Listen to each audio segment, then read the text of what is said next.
Gente, eu vou começar, tá? Porque o assunto é vasto. Vamos lá. Vamos começar. Boa noite a todos que já chegaram, que eu não vejo todo mundo. Boa noite, Ed Luiz, que está no chat. Boa noite, pessoal do chat. Gente, vamos iniciar, vamos fazer uma prece. Vamos aproveitar nesse instante a união dos pensamentos e também das nossas emoções, elevando essas emoções, esses pensamentos a Deus, não só rogando a Ele, mas também vibrando paz, amor, união, prosperidade, todo o nosso planeta Terra, em especial aos dirigentes, aos governantes dos países, aqueles que se encontram distanciados das religiões, do espiritualizar-se, a todos aqueles que sofrem, aqueles que passam por momentos de provas e expiações, aos obsessores, obsidiados, aos suicidas, enfim, que a nossa prece vibração possa acolher todos os pontos desse planeta onde ainda imperam a dor, a treva e a dúvida. E que essa paz e esse amor que já sentimos, possamos nós manter dentro de nós durante toda essa semana. Muito obrigada. Que assim seja. Que assim Gente, seja. então, hoje é o capítulo 2 que nos cabe. Nós vamos falar sobre um instrumento chamado psicoscópio, em que a gente não tem, assim, uma noção tão aprofundada exatamente do que seja o psicoscópio, mas o André Luiz vai passar uma boa base, uma boa noção, assim, não tão aprofundada sobre o que significa o psicoscópio, que também, para eles, também é um instrumento, tanto para ele quanto para o Hilário, de curiosidade, de pesquisa, né, e nem tudo aqui a gente tem condições de saber e até mesmo de compreender, né, porque nos faltam parâmetros. Então, vamos lá, sobre o psicoscópio. Nós temos que entender que agora André Luiz e Hilário vão fazer um curso com aulos durante um período que a gente vê aí, que é de uma semana, em geral, esses livros passam uma semana, dá um livro, olha que coisa maravilhosa, né?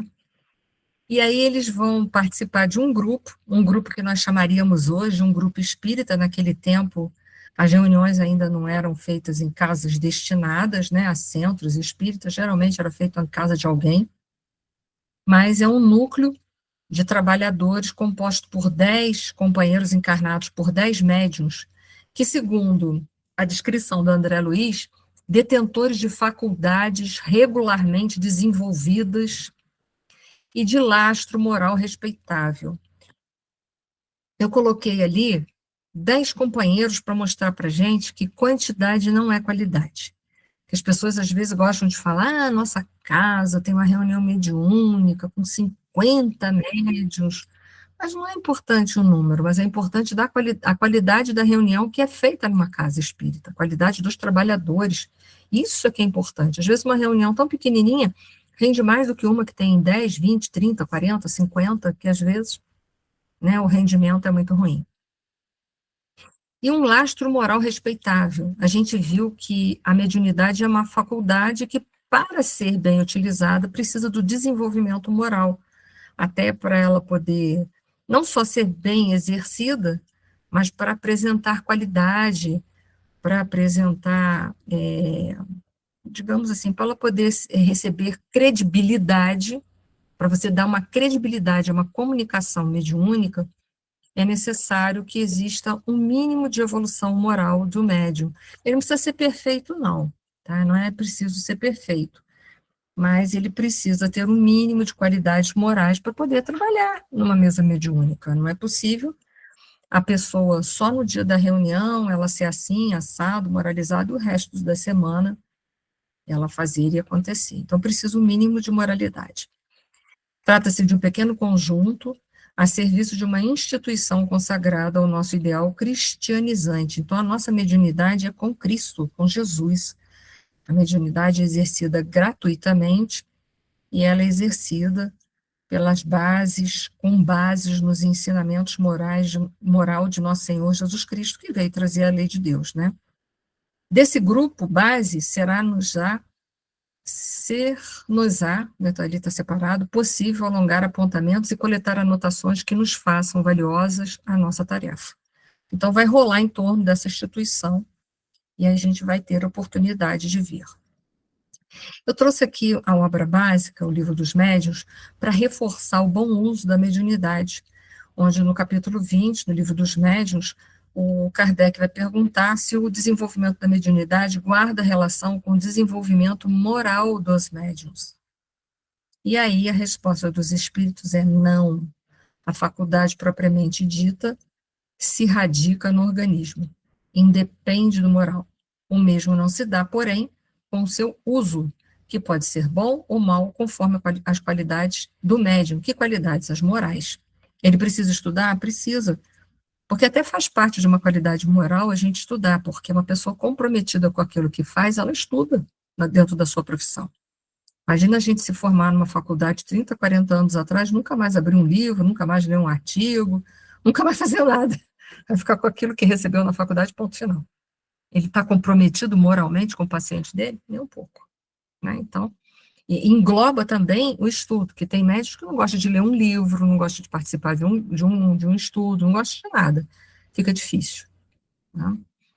Mas um outro ponto que eu sublinhei aí dessa resposta que foi dada pelos espíritos é que a faculdade propriamente dita está radicada, ou se radica, né, no organismo. Então, vamos ver o que significa isso, né?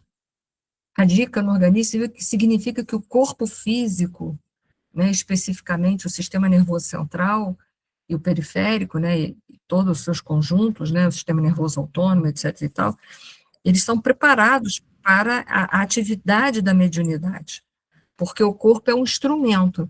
Então, imagina um grande pianista pegar um piano vagabundo, desafinado, arruinado, ele vai tocar uma boa música? Não, ele tem toda a técnica, tem toda a sensibilidade, mas a música vai ficar um descompasso total, uma desafinação total. Então, o corpo ele tem que estar preparado para exercer essa mediunidade. Porém, a gente não pode esquecer, que eu pedi para vocês anotarem no primeiro dia de aula, que a base da mediunidade é a mente. Porém, o corpo, como um instrumento, o instrumento tem que estar preparado. E o perispírito também, porque o perispírito é o intermediário nessa comunicação. A gente viu isso na aula passada, que primeiro, quando vai acontecer uma comunicação mediúnica, a primeira coisa que o médium vai perceber através do seu perispírito, com as propriedades que ele possui, por exemplo, é a proximidade do espírito comunicante. Ele já vai ter uma noção se este espírito é um espírito revoltado, raivoso, entristecido, sofredor. Ele vai pegar essa psicosfera através das propriedades que nós explicamos na aula passada, ele vai sentir, né, essa proximidade, e aí, através do perispírito, o perispírito, então, começa a fazer essa ligação fluídica e vai levar todas essas informações que ele vai captar com as propriedades que, como nós estudamos, a propriedade magnética. Primeiro, a propriedade é de expansibilidade, né, para ele se tornar mais receptivo. Depois, a magnética vai captar toda aquela sensação, toda aquela informação que o espírito comunicante está querendo passar. Vai levar para o campo mental, e de lá do campo mental, ela volta, passa para o perispírito e vai ser transmitida aonde? Através do corpo físico, que é um instrumento. Então, o radicada, a gente tem que entender isso daí. É o instrumento, o corpo, né, está preparado, mas a gente também não pode esquecer que o corpo perispiritual também tem que estar preparado, tá bom? Então, o radicado, apesar de que ali na codificação não falou propriamente do perispírito, né, propriamente ali não, está radicado no organismo, mas também no corpo espiritual. Tá? O corpo perispiritual também tem que estar preparado, ela está radicada no organismo, mas o corpo perispiritual também tem que estar preparado, tá bom? Ter mediunidade não é um diploma de virtude, mas uma ferramenta de trabalho, porque é muito comum as pessoas verem quando o médium é muito ostensivo. O que é muito ostensivo, né? Tem uma mediunidade bem evidente, às vezes tem vidência, psicofonia, psicografia, etc e tal. O pessoal, essa pessoa deve ser muito evoluída. Talvez a melhor coisa a colocar ali, que seria uma pessoa que está tem muitas provações e muitas expiações. Não significa que a faculdade dê evolução a ninguém. Como a gente acabou de ver, o médium pode não ter a moralidade desenvolvida. Então, ele é muito comprometido, isso a gente tem certeza absoluta. Se ele é moralizado, eu não sei. A gente vai ter que ver. Tá bom? Isso é importante, que as pessoas logo acham que a pessoa é muito evoluída só porque ela tem mediunidade ostensiva. E aí vai falar do psicoscópio, né? Porque o Aulus vai apresentar para o Hilário e para o André Luiz um aparelho que existe lá no mundo espiritual, um aparelho que é feito de que matéria? Fluido cósmico universal, na forma, no estado quintessenciado, ou seja, não ponderável. Essa semana não, foi semana passada, me mandaram um vídeo de uma pessoa falando de um aparelho, olha só, uma pessoa que encarnada inventou um aparelho que é capaz de captar a mente da pessoa, materializar ela, a fotografar a mente da pessoa, o perispírito, etc. E tal. A pessoa me perguntou se era possível. Eu falei, não, porque nenhum aparelho aqui na Terra ainda tem essa capacidade de pegar essa matéria imponderável. Se fosse assim, a questão do espírito já estava resolvida. Então, cuidado que as pessoas vendem uma ilusão danada. As pessoas já iam querer se consultar naquela máquina para saber onde que está o problema. Sabe onde é que reside o nosso problema? Vocês sabem onde é que reside o nosso problema? Vou dar uma notícia muito ruim para vocês. Vocês estão preparados? Então vou dar. O nosso problema reside na gente. Não adianta ficar vendo os corpos são só a consequência daquilo que a gente joga neles, mas a causa somos nós, dos nossos problemas. Então, cuidado com essas coisas que são vendidas por aí, que é um absurdo, né? O que é o psicoscópio, né? Que novo engenho vem a ser esse? Perguntou o Hilário, né? Curioso também, como o André Luiz. Então, na nossa mente, isso aí, Rosane, é isso aí. Que a mente é nossa, né? A mente é um reflexo da consciência, como diz o Pensamento e Vida do Emmanuel, capítulo, acho que 1, 2 e 3, ou 1 e 2, né? Ele fala que a mente é o reflexo da consciência, né? E a consciência está no espírito imortal. Então, não é mole isso, né? Assim como o perispírito é o reflexo do corpo mental. E assim como o corpo físico é um reflexo do perispírito. Então, o problema é nosso mesmo. Não tem jeito. Então, é um aparelho a que intuitivamente se referiu, o ilustre estudioso da fenomenologia espirítica, em fins do século passado. O século passado aqui desse livro, que esse livro foi escrito em 1940 e poucos, né? Então, o século passado era o século XX, o passado aqui seria o XIX, tá? Só para a gente entender, que a gente está no XXI. E esse livro aqui é do século XX. Então, o que ele está se referindo é do XIX. Destina-se à auscultação da alma. Opa, um aparelho que pode escutar a alma, com o poder de definir-lhe as vibrações e com capacidade para efetuar diversas observações em torno da matéria. E a matéria esclareceu Aulus com um leve sorriso.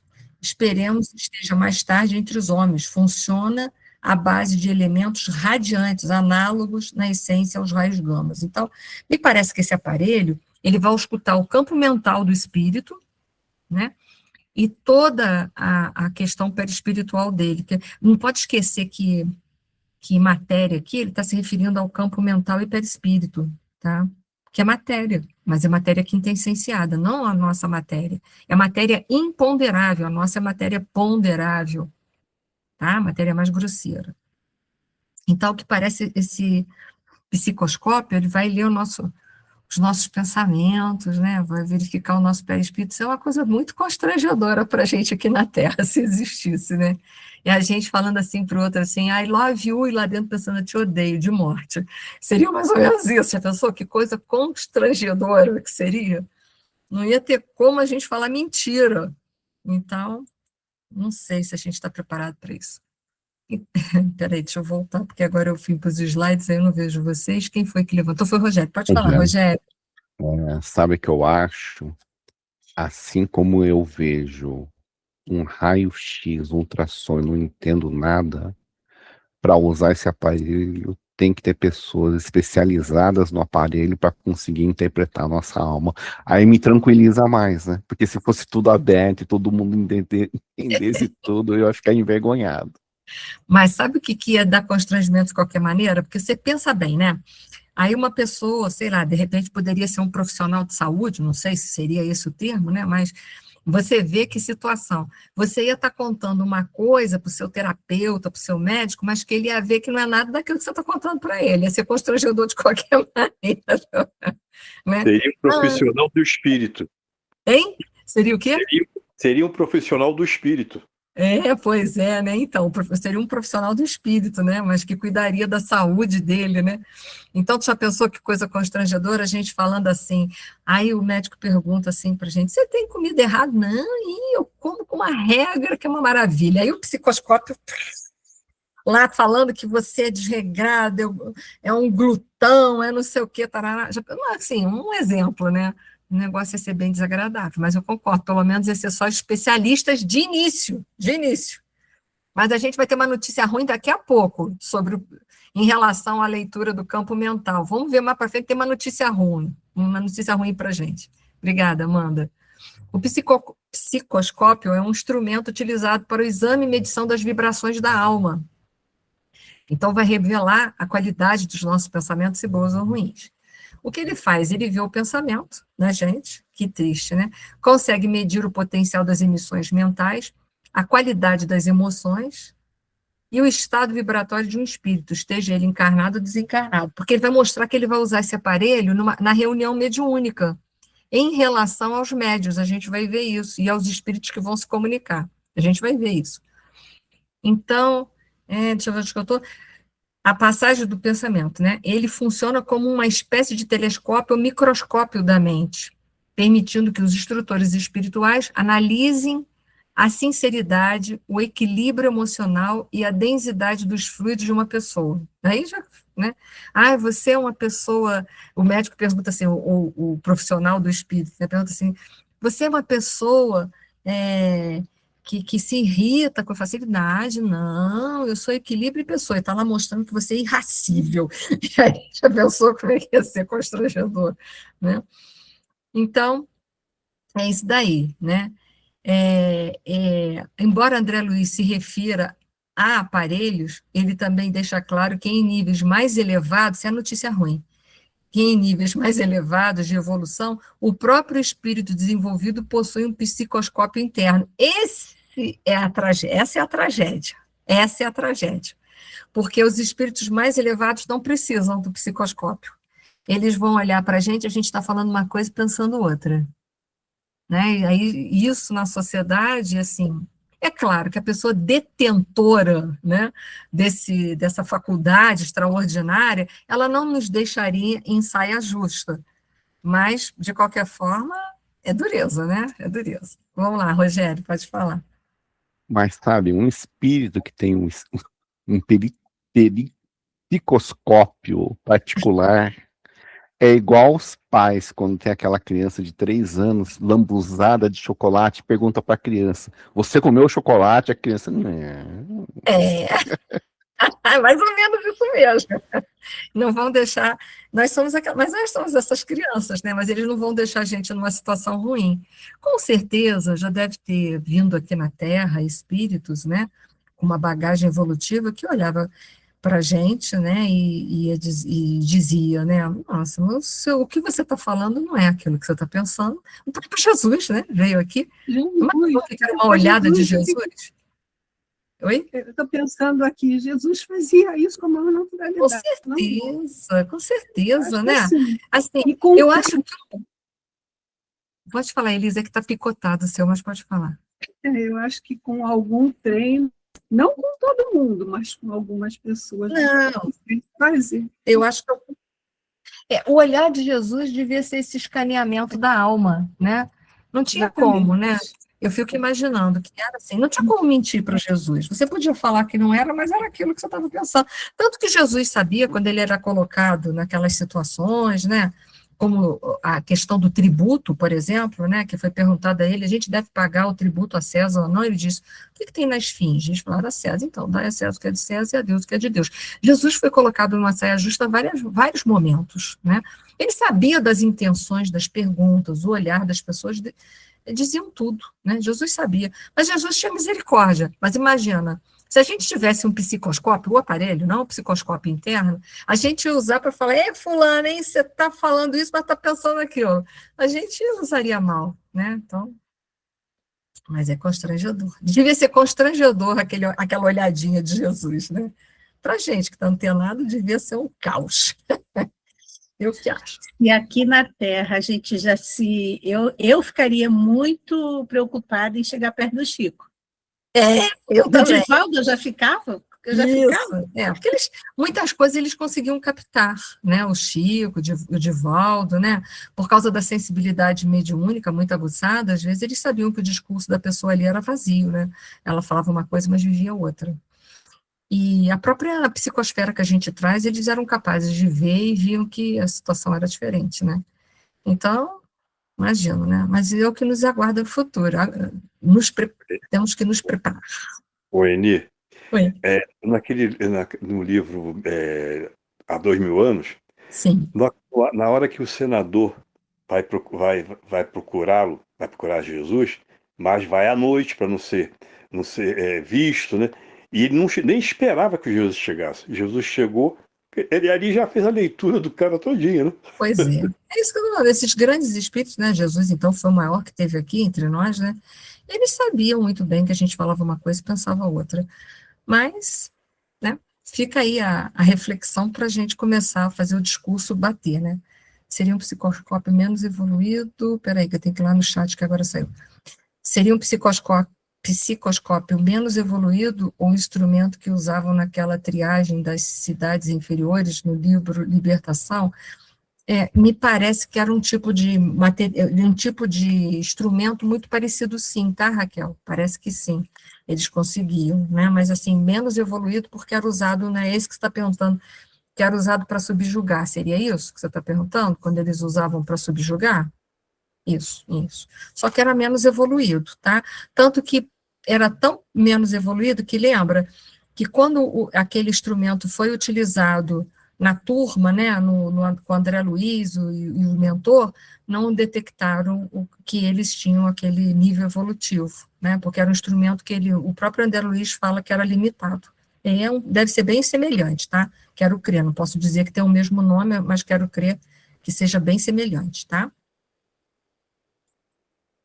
Vamos lá. Então, as reuniões mediúnicas também são utilizados, né, na prática da mediúnica, também é utilizado o psicoscópio, que parece um óculos, né, talvez em 3D, sei lá o quê, e é usado para verificar se o médium está em condições psíquicas de trabalhar, né, porque a gente, às vezes, quer enganar as pessoas, a gente engana os encarnados, mas os desencarnados não.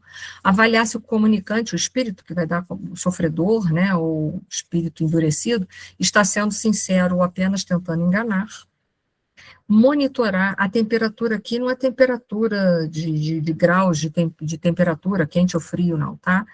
É temperatura emocional do ambiente, né? Se o ambiente está muito desarmonizado ou mais harmonizado, tá? Então, o psicoscópio, ele não é usado só para verificar a mente dos desencarnados, mas também é utilizado para os encarnados, no caso específico, os médiuns. Então, analisando a psicoscopia de uma personalidade ou de uma equipe de trabalhadores, é possível anotar-lhes as possibilidades de categorizar-lhes a situação. E aí eles têm uma capacidade maior de saber os espíritos que poderão ser levados naquela reunião, os espíritos que vão poder se comunicar, qual médium está mais habilitado para determinado tipo de espíritos do que o outro, né? A gente vê o quanto que numa reunião mediúnica, ou uma reunião de desobsessão, o quanto que o trabalho é muito mais profundo, né, do que a gente vê ali. Mas a gente ainda vai levar umas outras puxadinhas de orelha mais para frente, vamos lá. Para que serve na prática da comunicação? A moralidade, o sentimento ainda, né, resumindo, o sentimento, a educação e o caráter são claramente perceptíveis através de ligeira inspeção. Então, veja bem, né? Essa imagem eu tentei fazer na IA, foi o que deu, né? Aqui seria o fantasminha, o espírito comunicante, aqui os médiuns que estão ao redor da mesa, e ali, né, o mentor observando não só o espírito comunicante, mas também os médiuns, né, o quanto que eles estão preparados ou não. Até porque a nossa mediunidade, ela é exercida com base nos critérios dos ensinamentos de nosso Senhor Jesus Cristo. Então, é preciso um mínimo de moralidade para trabalhar numa mesa como essa. Não precisa ser perfeito, mas tem que ter um senso de moralidade em processo, né? Não aquela pessoa que não pretende mudar em absolutamente nada. Né? Vamos lá. Questionamentos do Hilário. Mas indagou Hilário, o investigador, e na hipótese de surgirem elementos arraigados ao mal numa formação de cooperadores do bem, de posse da ficha psicoscópica, os instrutores espirituais providenciar-lhes-ão a expulsão? Né? Então, e aí, o que faz? Expulsa o espírito? Não será preciso. Se a maioria permanece empenhada na extensão do bem, a minoria encarcerada no mal distancia-se do conjunto, pouco a pouco, por ausência de afinidade. Né? Então, mas Hilário foi danado, né? Ele fez a pergunta mesmo, né? De queima-roupa, né? E as pessoas mal intencionadas. As mais intencionadas, o que vai prevalecer é o espírito da maioria, né? O que a maioria está ali, todos reunidos, né?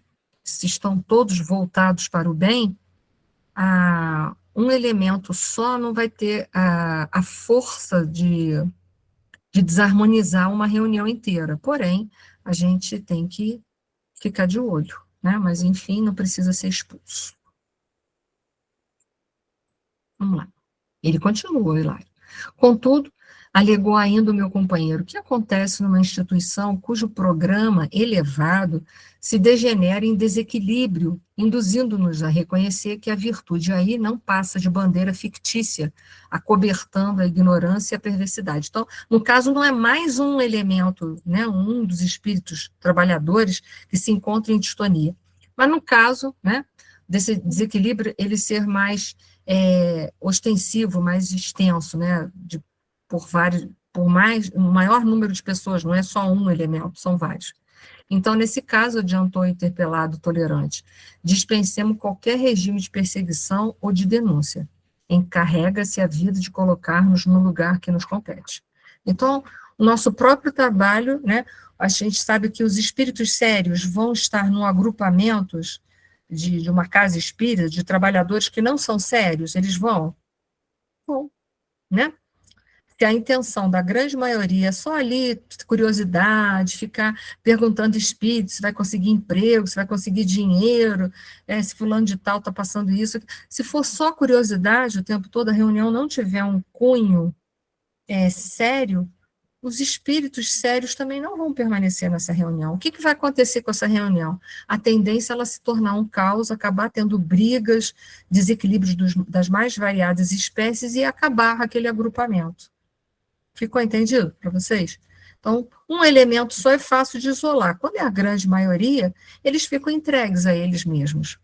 E aí os espíritos levianos vão tomar conta, vai começar a ter brigas, né, das mais variadas, né, desequilíbrios dos mais variados, né, e isso mesmo vai fazer com que aquela instituição ou acabe, ou aquela reunião acabe, ou perca credibilidade, enfim, né, aquilo que planta a gente colhe, não, hoje, amanhã ou depois, vai ter as dissensões, né.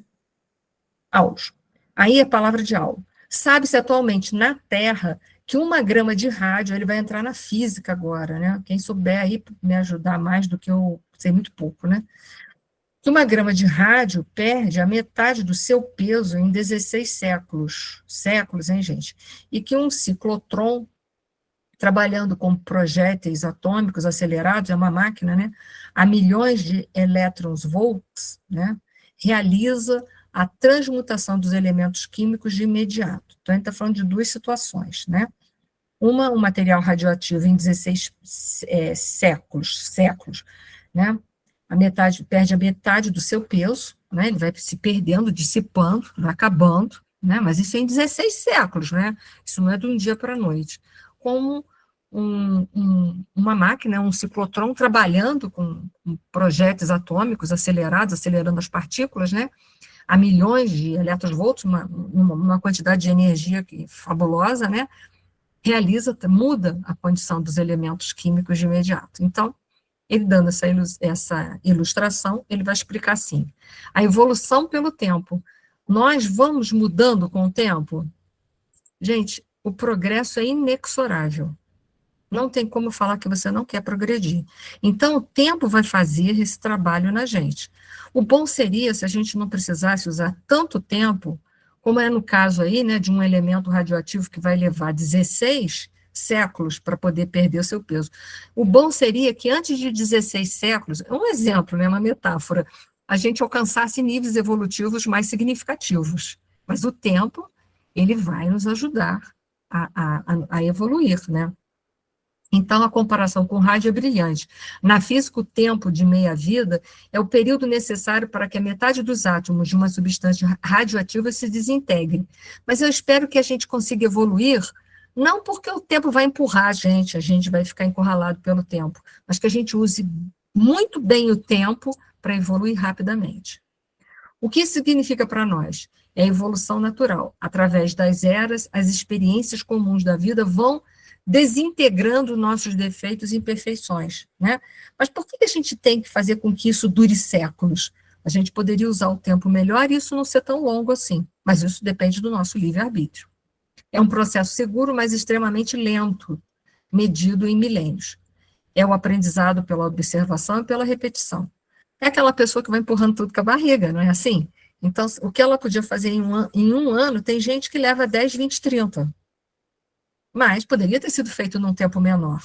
Mas a pessoa vai empurrando, vai empurrando. A gente também empurra com a barriga muitas coisas, é só a gente observar, não é à toa que a gente está reencarnado. Só que a gente está ganhando informações, conhecimentos, para que a gente possa se transformar num tempo mais breve. É para isso que a gente está aqui. Se a gente aproveitar, né? Para aplicar, transformar isso em prática.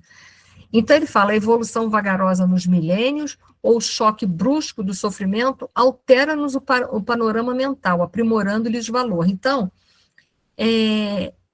há duas formas de evoluir. O tempo vai, né, se encarregando disso, só que foi o que eu disse, o que a gente poderia fazer num curto espaço de tempo, a gente leva, às vezes, milênios. E aí ele está falando de um outro tipo de evolução, que é o sofrimento, que a gente acaba nunca optando muito pela evolução com o amor. O que é evoluir com o amor?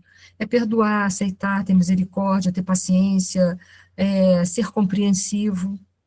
A gente não quer ser, porque a gente não quer dar isso para as pessoas, o nosso orgulho não nos permite ainda. Achando que ser paciente, misericordioso, que perdoar as pessoas, é libertá-las, é dar prazer, mas a gente não pode dar nada disso para as pessoas. Eu posso fazer a parte de evolução do outro? Não. Eu posso perdoá-lo, mas se o fator que o levou a ser grosseiro e me ferir, ele não mudar dentro dele, ele vai fazer isso com outras pessoas e vai adquirir karma. Vai ser pego pela lei de causa e efeito. Então, a gente acha que a gente não quer conceder essas benesses para os outros, porque os outros não têm méritos. Mas nem a gente também não tem, mas não vamos levar tanto por esse lado, mas vamos pensar que a gente não pode dar as benesses para ninguém. Eu não posso colocar amor no coração de ninguém, eu não posso colocar misericórdia no coração de ninguém. Quando eu tenho um ato de misericórdia, um ato de amor, isso significa um ato de autolibertação, e não de heterolibertação. Heterolibertação é a gente querer libertar os outros. A autolibertação é a gente se libertar. Por isso que o perdão é um ato de liberdade, de se libertar, de se desamarrar de uma situação negativa. Mas a gente acha que não, o orgulho deixa a gente cego. Então, o ciclotrão, que é um acelerador de partículas, né? Ele não espera os 16 séculos para que um elemento seja modificado. Ele pode bombardear esse átomo, né, com tamanha carga de energia a ponto de fazer a transformação desse elemento, fazer com que ele se transforme em outra coisa, né? Então, ele ocorre de imediato. O choque é brusco. E então ele fez essa comparação para mostrar que o sofrimento é brusco, muitas vezes, na nossa vida.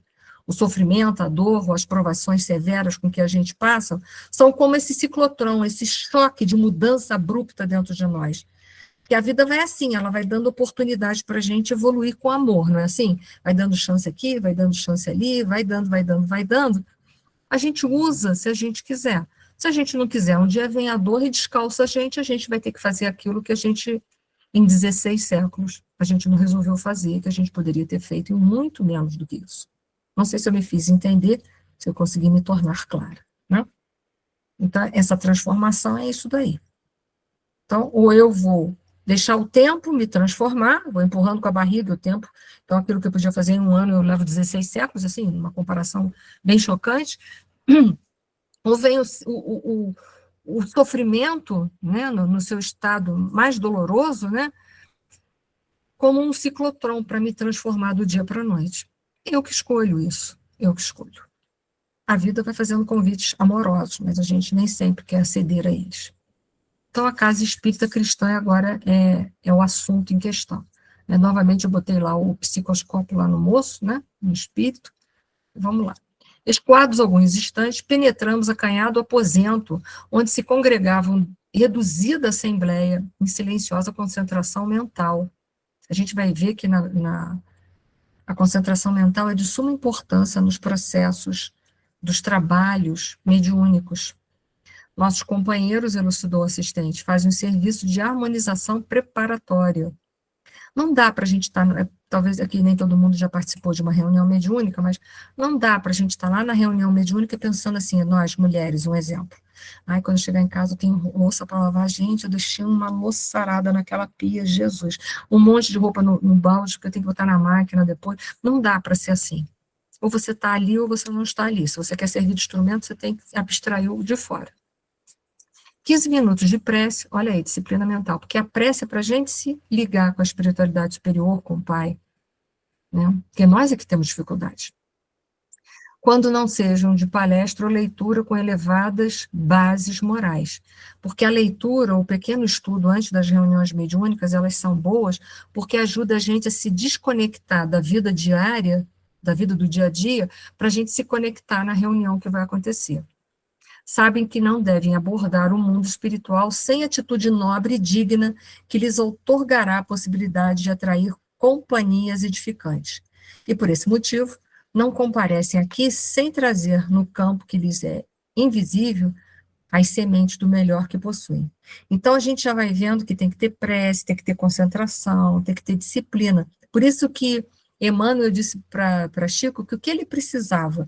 Disciplina, disciplina e disciplina. Exercer mediunidade é isso. Por isso que muita gente não gosta de trabalhar com a mediunidade. Então, vamos lá. Então, a harmonização é um filtro vibratório. Por quê?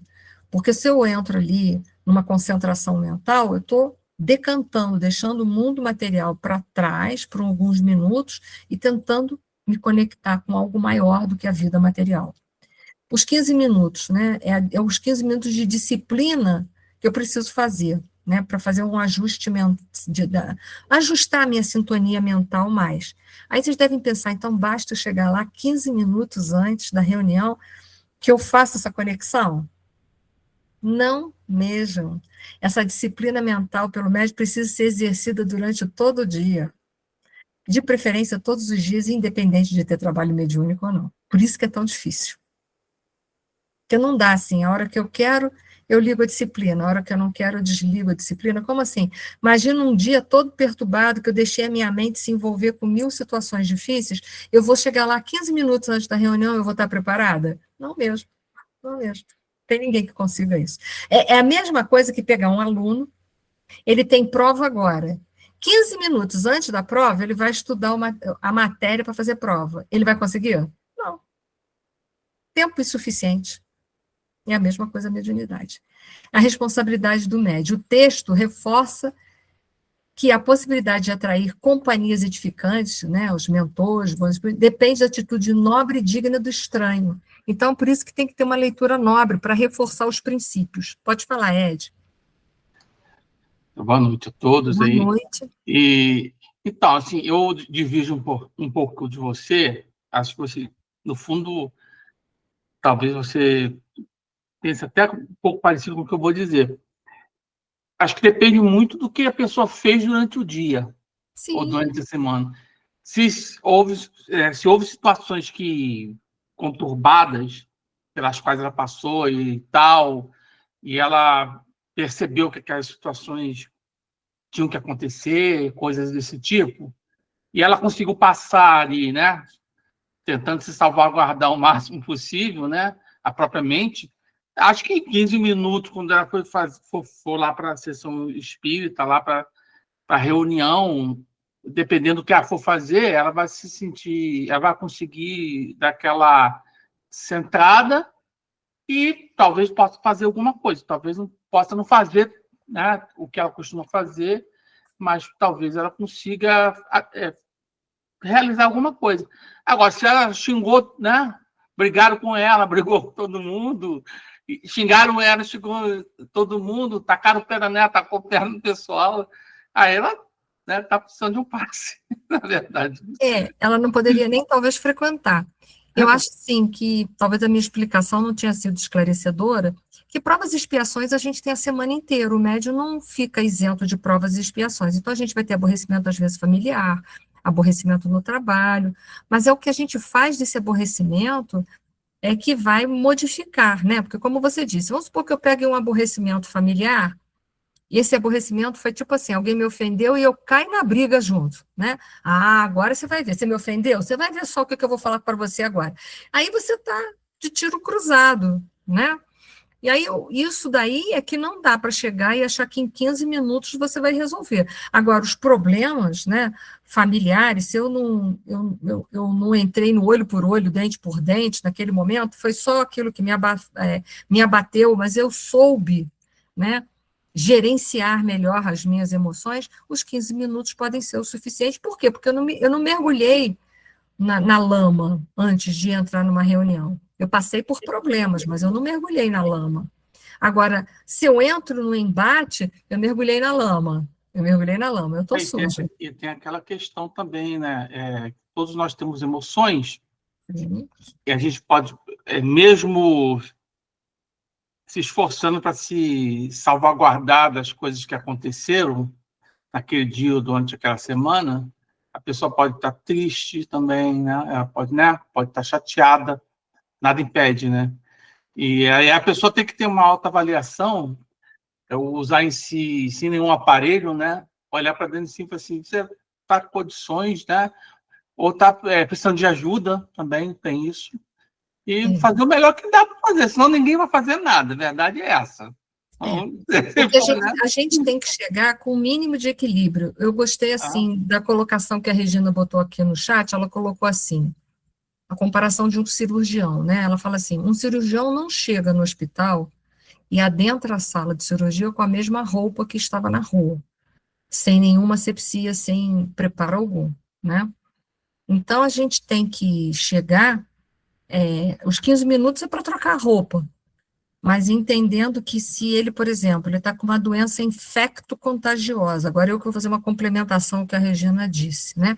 Eu estou agora com uma infecção, uma doença infecto-contagiosa muito grande. Mesmo que eu entrar na sala de cirurgia, eu trocar toda a minha roupa, eu fizer toda a asepsia, eu vou contaminar uma sala e os pacientes. Então, é isso que não pode acontecer. Agora, se eu cheguei, pelo menos, só com a roupa suja, aí dá para trocar, os 15 minutos vão servir para trocar roupa e entrar limpo na sala. Agora, se eu já estou com uma doença infecto-contagiosa, vai ficar difícil fazer o trabalho. Aconselho vocês não entrarem nessa vibe. Eu estou sendo muito honesta, eu já trabalhei em mesa de desobsessão e tudo. E a Regina disse que também concorda. Eu já trabalhei em mesa de desobsessão, não dá, é impossível. A gente tem que ter o mínimo de disciplina possível. É o mínimo. A vida dos médiuns não são isentas de provas e nem de expiações. Todos nós seremos muito testados, principalmente nos dias da reunião. É claro que nós não vamos ter que virar santos para ser médiuns, muito pelo contrário.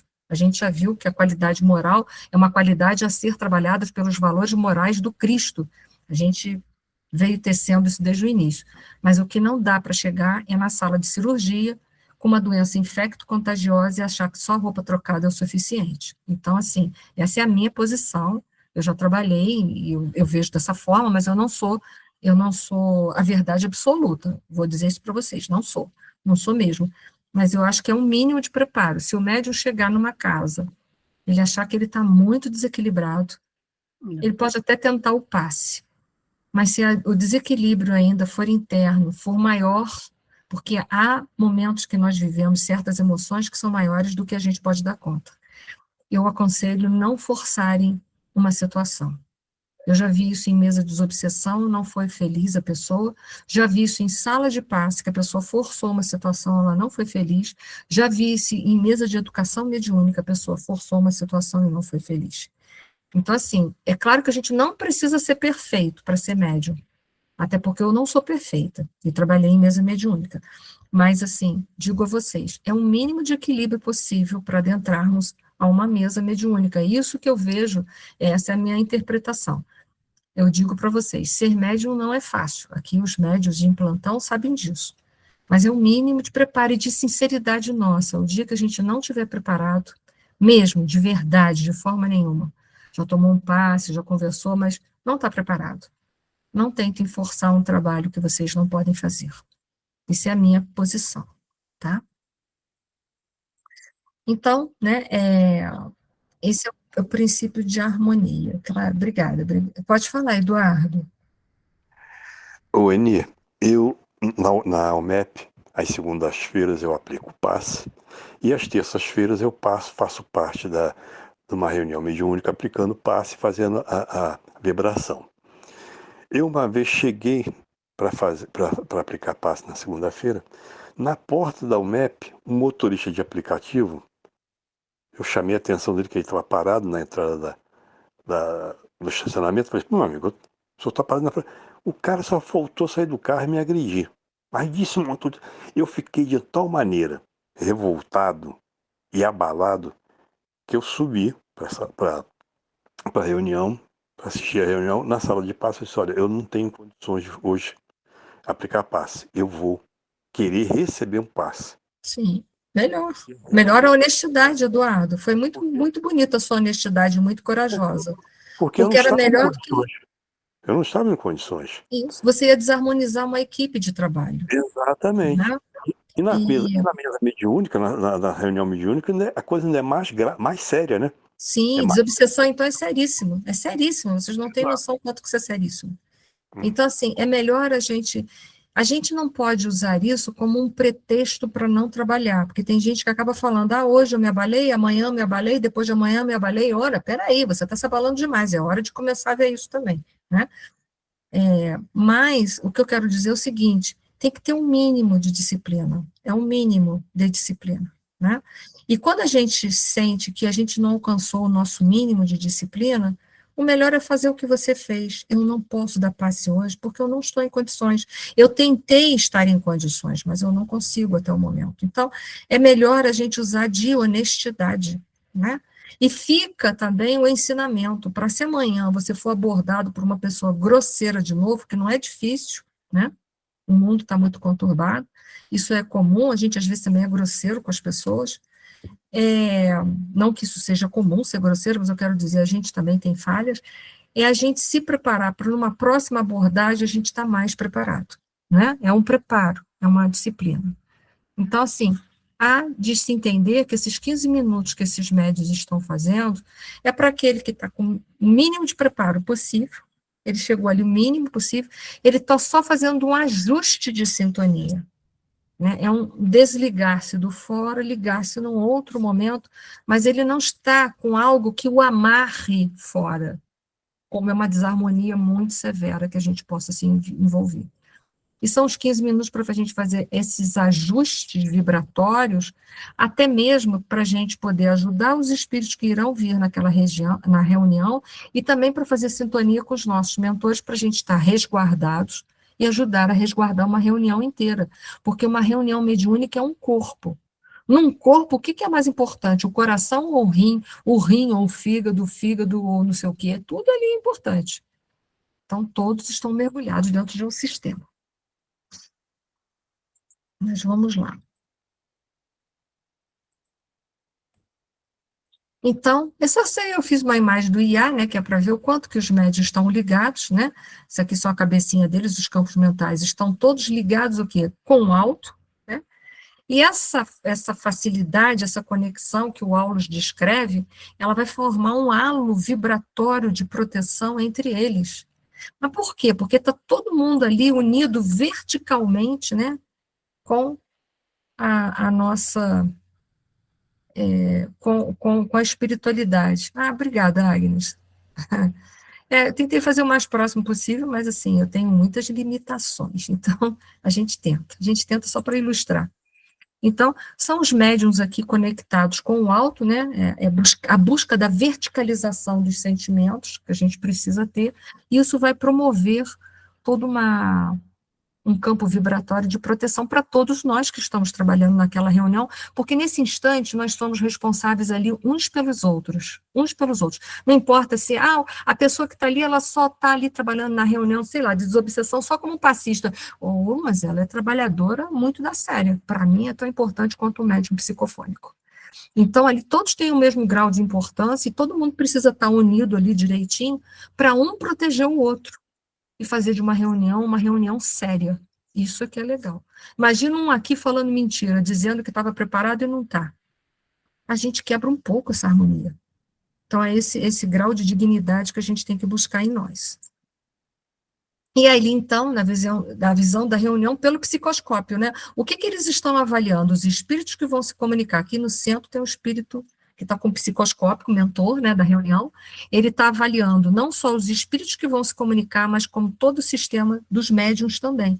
Então, né, os médiuns os espíritos mentores também participam dessas reuniões, né? Eles dão muito sustento, mas a gente não pode esquecer que o nosso sustento da reunião, se a gente sustenta em menor escala, mas veja bem, nós sustentamos também, né? Então a responsabilidade também é nossa. Claro que eles têm muito mais força moralizadora, mas a gente tem que empregar toda a força moralizadora que a gente tiver dentro de nós, né? Pode ser pouca, se for comparada com a deles, mas é o pouco que a gente pode dar, então é muito, né? Então, é um trabalho em conjunto muito bonito, esse trabalho que a gente faz na reunião mediúnica. E aí tem outras indagações, né, do Hilário, né? Aos amigos, os companheiros que visitamos são, porventura, grandes iniciados na revelação divina? Não, são pessoas comuns, como nós aqui, mas que estão com boa vontade, só isso. São pessoas como outras qualquer. Na vida, às vezes, são trabalhadores comuns do dia a dia, têm problemas familiares, como todo mundo tem, né? Tem inimigos encarnados e desencarnados, tem problemas na personalidade, né? Sente raiva, ciúme, inveja, como qualquer outra pessoa, mas qual é a diferença desses trabalhadores? São pessoas que estão tentando vencer isso aí. Isso é a diferença. Por isso que no Evangelho segundo o Espiritismo tem lá uma frase muito falada no movimento espírita, que é a seguinte, mais ou menos, né? Vou tentar falar mais ou menos, parafraseando. Reconhece-se o verdadeiro espírita pelo esforço em que ele emprega em domar suas más inclinações. Então, não se conhece o verdadeiro espírita pelo seu nível de evolução em superioridade, não. Reconhece o verdadeiro espírita pelo esforço que ele emprega em ser uma pessoa melhor. Ele não é um espírito evoluído, mas ele se esforça para chegar lá. Então, nisso eu entendo o que o Ed Luiz falou para a gente, entendeu? Nós somos trabalhadores singulares, muito pequenos, mas a gente tem que dar o mínimo da gente numa reunião. Não achar que 15 minutos será o suficiente, não. Durante o dia a gente tem uma cobrança um pouco maior para a gente poder oferecer. Lá vai que dá uma zebra no meio do caminho, que nem deu com o Eduardo, coitado. Quando ele está quase chegando, uma zebra. E aí o motorista sai lá do lugar, começa a brigar com ele. Depois, se a gente tem essa intercorrência, já não estava muito bom, agora não fica, está pior e meio, né? Então, assim, é o mínimo, né? Então, vamos falar desses 10 trabalhadores, 4 irmãs e 6 irmãos de boa vontade, mas que são pessoas que fazem tudo o que nós fazemos, são pessoas comuns do dia a dia. Tá? Não são nenhum anjos de candura, mas são pessoas tentando ser pessoas melhores. Aqui é explicações, né? Explicações, que eu vou digitar, às vezes eu vou no sabor, e é provável que o outro esteja escrito errado também, que eu copiei e colei. Explicação de aulas, tá? Esse aqui é a minha periquitinha, amor, e está aqui do lado, ela me ajuda a dar aula, tá, gente? Palestra também. Então, vamos lá. Nada de estranheza, falou o assistente bondoso. Não sabe você que um homem encarnado é um gerador de forças eletromagnéticas? Nós temos células que vibram o tempo todo, né? Vibração é energia, né? Tudo que vibra tem energia, tem eletromagnetismo. Com uma oscilação por segundo registrada pelo coração, por exemplo, o nosso coração está batendo, que tem um sistema no coração chamado sistema de Purkinje, que é um sistema elétrico, é um circuito elétrico que faz o coração bater e relaxar. Olha que interessante, né? Então, nós temos esse potencial físico, fisicamente a gente já sabe isso, espiritualmente muito mais, né? Porque nós temos um corpo espiritual, que é o modelo desse corpo físico, que também tem células perispirituais, mas que também são células eletromagnéticas. Ignora, porventura, que todas as substâncias vivas da Terra emitem energias enquadradas nos domínios das radiações ultravioletas? Então, as células emitem radiações ultravioletas, sim, eu vou botar atrás a explicação. E nos reportando aos nossos companheiros, possuímos neles almas regularmente evoluídas, né, evolutidas, né, ou evoluídas, acho que é o certo, em apreciáveis condições vibratórias pela sincera devoção ao bem, com esquecimento dos seus próprios desejos. Podem, desse modo, projetar raios mentais em vias de sublimação, assimilando correntes superiores e enriquecendo os raios vitais de que são dínamos comuns. Então, vamos lá, vamos tentar explicar um pouquinho isso aqui, sem muita complicação. O homem é um gerador eletromagnético, existe nas nossas células físicas mesmo, tá? Não vou entrar em tantos detalhes, né? Que produzem essas radiações ultravioletas, que a ciência moderna chama de biofotônicas, radiações biofotônicas. Que são biofótons?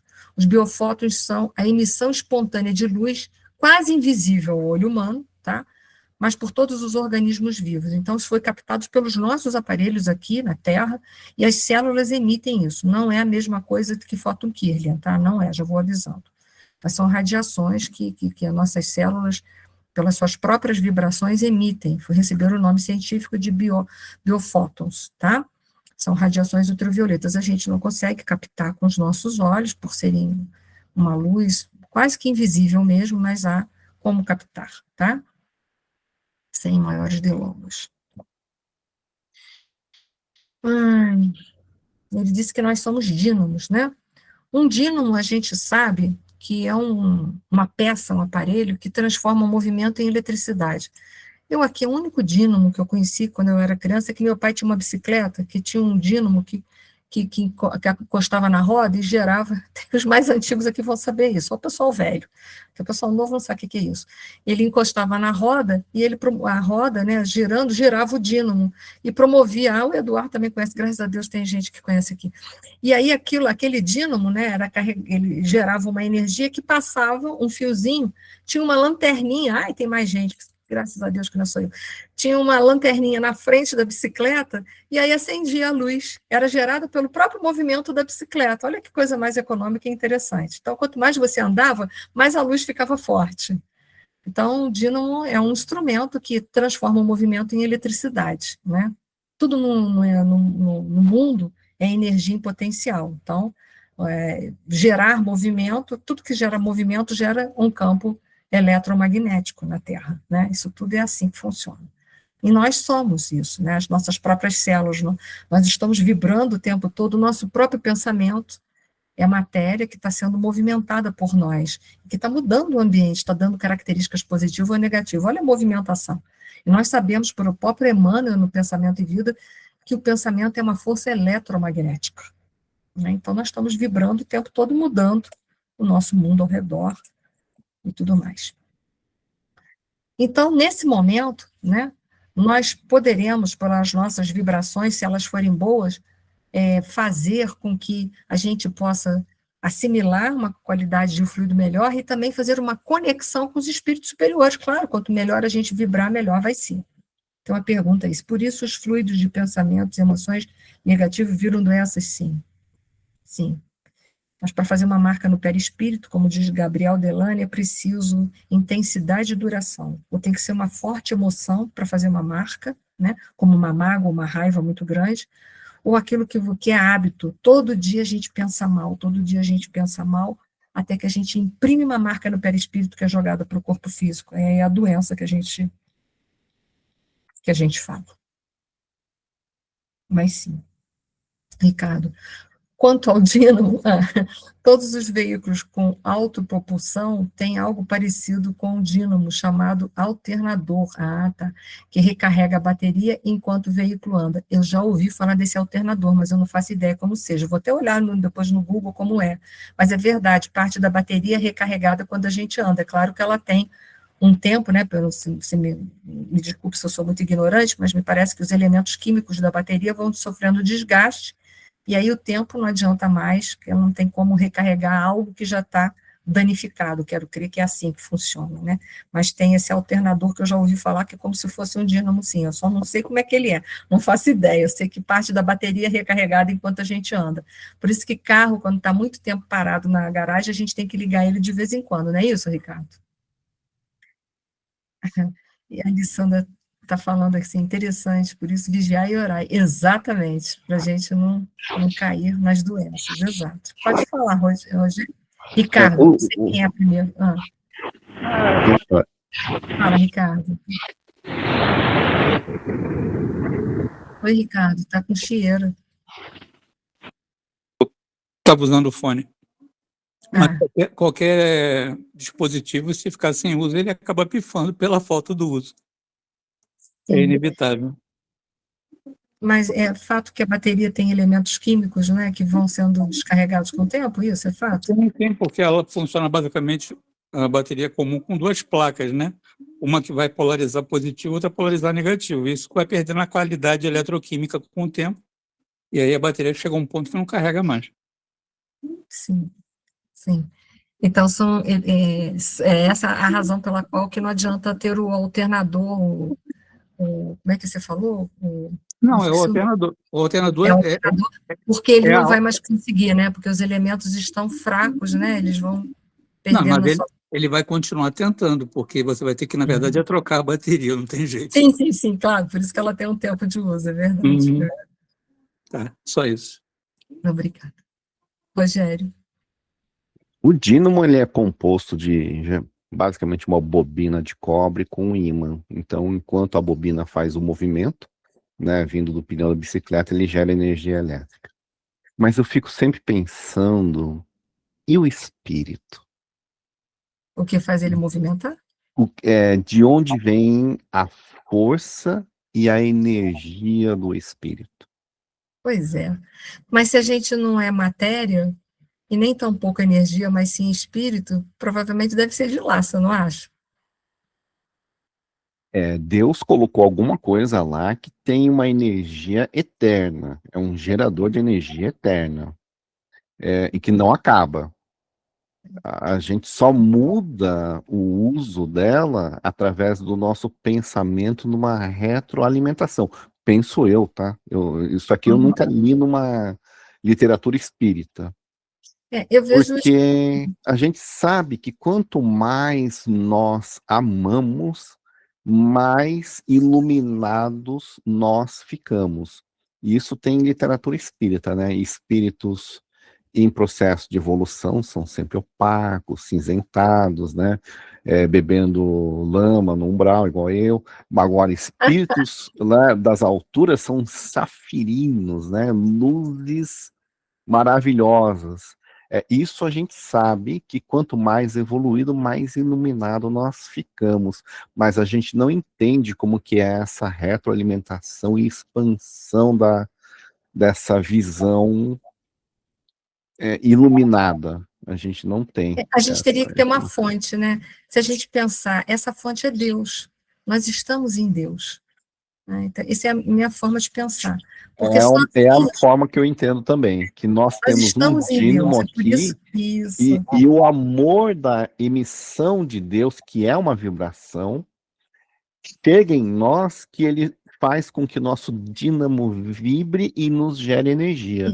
Então, se nós estamos sintonizados nesse amor, nós vamos receber mais vibração, mais intensa, e aí a gente vai virar uma Itaipu, né? Que vai gerar uma grande quantidade de energia elétrica, né? Por isso que a gente Força fala da imanência divina, né? O divino em nós. Se não fosse isso, a gente não teria energia.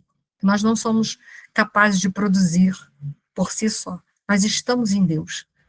A gente, por si só, não teria vitalidade, não teria existência. Porque Ele é o Criador. Nós somos o criado. Né? Eu vejo dessa forma. Essa é a minha forma de pensar. Gente, eu vou parar aqui, tá? E na próxima aula falta pouquinho para terminar, eu termino e a gente vai dar o outro capítulo sim, tá? Bom? Mas é que esse livro, no início, ele tem muitas informações, né, mais detalhadas, mais, assim, científicas, que acho que vale a pena a gente, vez por outra, falar um pouquinho sobre elas, né? Não que eu tenha tanto conhecimento, mas eu tenho aqui amigos que eu estou vendo que possuem esses conhecimentos, como Ricardo, Rogério, e que poderão enriquecer junto à aula, tá bom? Conto com vocês. Bom, gente, hoje era isso. Que a paz de Jesus, o Divino Mestre, continue entre nós, nos fortalecendo, nos unindo, nos amparando e nos dirigindo. Uma boa semana de paz e luz para todos. Beijos, obrigada a todos, gente. Obrigada.